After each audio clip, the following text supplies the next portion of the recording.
Hi, I'm Simpe from the Center for Risk Analysis. This morning we'll be discussing the proposed Universal Basic Income Grant. Gerbrandt is joining me this morning. Gerry, could you please start by explaining to us what this Universal Income Grant is? Yes, so the Universal Basic Income Grant is a stipend paid by the state to each and every citizen in South Africa without a means test taking place and regardless of whether a person is employed or unemployed. So basically, everyone will qualify for the Universal Basic Income Grant.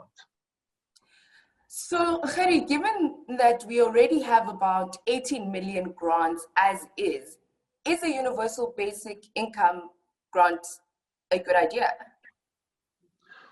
I would have to say no. South Africa back in the early 2000s, mid-2000s, around 2004 to 2008, back then, South Africa was a country that was relatively effective in creating job opportunities for its citizens. We saw the country grow by an annual economic growth rate of 5%. And it was during those 4 or 5 years when the country was growing at that rate that we saw unemployment steadily decline. However, in 2010, we saw a tipping point where the number of social grants being paid out exceeded the number of people employed in the country. So in 2010, there were 92 people employed for every 100 social grants being paid out. This is a stark difference compared to 2008, where there were 112 people employed for every 100 social grants being paid out.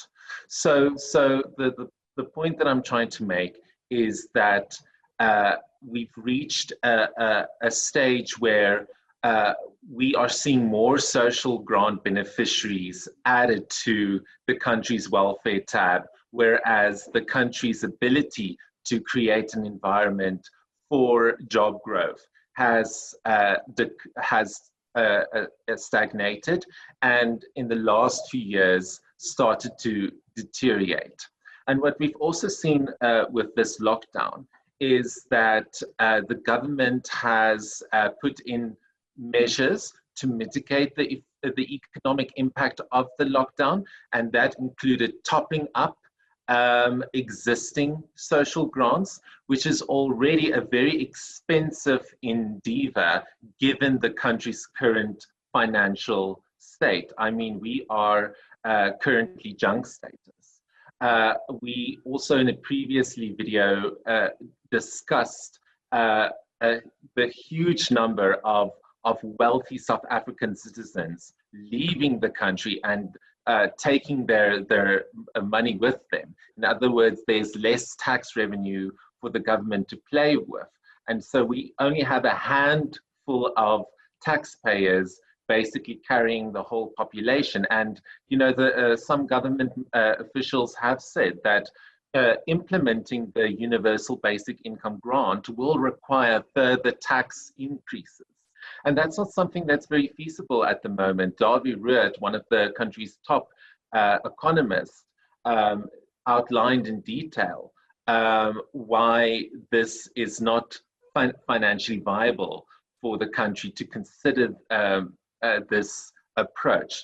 Maybe back in 2004 to 2008, when South Africa was growing at 5%, we could have considered introducing a Universal Basic Income Grant. And in fact, it was in that period that we saw the quickest rise in the number of social grants being paid out, because there was a lot of money back then, but there isn't a lot of money now.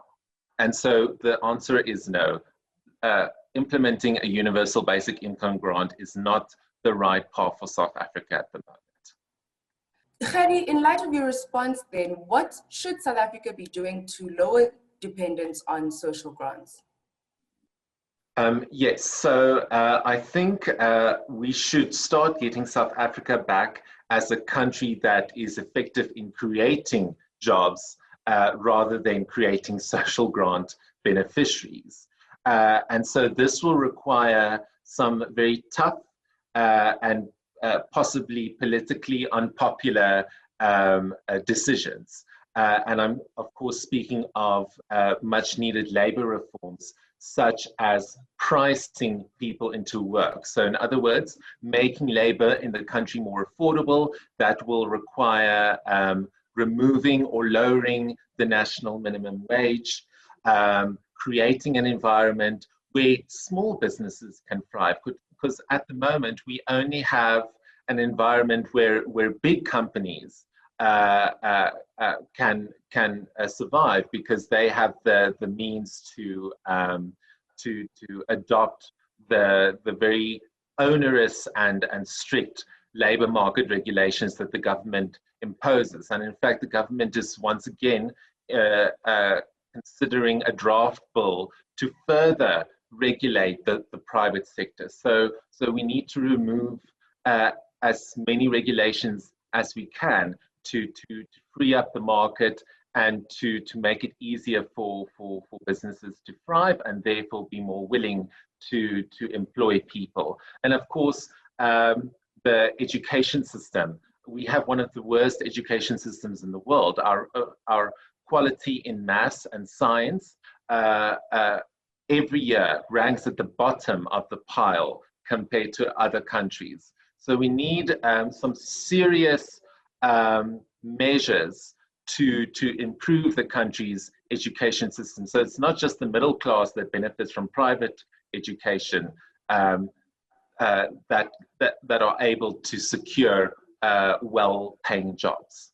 Yeah, so I think if we take these steps, we can put South Africa back on the path of creating job opportunities rather than getting more people on the country's welfare tab.